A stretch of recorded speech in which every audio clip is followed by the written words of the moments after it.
ఇక అయితే ఆంచి తీసుకొని వచ్చారు సార్. ఆంచి తీసుకొచ్చి ఇక డైరెక్ట్ పానగల్ ఉంది, ఆ పానగల్ కాంచి నేను అనుకున్న నగరకాలు తిప్పుతారనుకున్నా.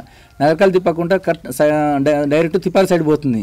నేను అనుకున్నా కదా ఒకటే ఇక వీళ్ళు ఖచ్చితంగా మిర్యాలగూడెం తీసుకుపోతామని చెప్పారు. మిర్యాలగూడెం పోతాం, ఆడ ఉన్నాడు ఫస్ట్, నువ్వు ఈడ ఉండవలసింది నైట్, లేకపోతే నీ పని అయితే ఆల్రెడీ వేసిందంట కానీ నువ్వు టెన్షన్ తీసుకోకు, ఇక నేను చంపుతామంటారు. మళ్ళీ నేను చంపుతారు ఫస్ట్, ఇక నువ్వు కాళ్ళ మీద బర్రాను బతకాలంటే ఇక నువ్వు ఇప్పటి నుంచి దొరకను, నేను ఏడగిట నేను ఏలు పెట్టనని ఇక నీ దండం పెట్టి కాలు నువ్వు చెప్పు నా మాటను, ఇక నువ్వు వాళ్ళు ఏదన్నా కానీ క్షమిస్తారు అది అని చెప్పారు.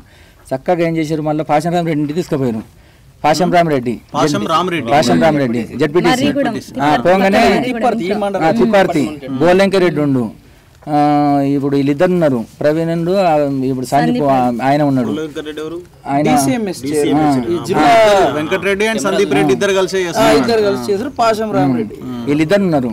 వీళ్ళు ముగ్గురు ఉన్నారు. వీళ్ళు ముగ్గురు ఉండి మళ్ళీ వాళ్ళు మా ఎమ్మటి వచ్చిన వాళ్ళు కారు అటు పక్కనే పెట్టుకుర్రు, వాళ్ళకి లోపల రాకుండా పోయి ఇంకొక ఆయన ఎవరు ఉన్నారు, ఆ లోకల్ ఆయన ఎవరు ఉన్నారు, అరే ఫస్ట్ ఇటు వచ్చిండు ఇట్లా కూర్చోరు అన్నాడు. ఏమొద్దులే నిలబడతలే నేను, ఏమొద్దులే అన్న కూర్చో. ఆయన అట్లా కూర్చుండు.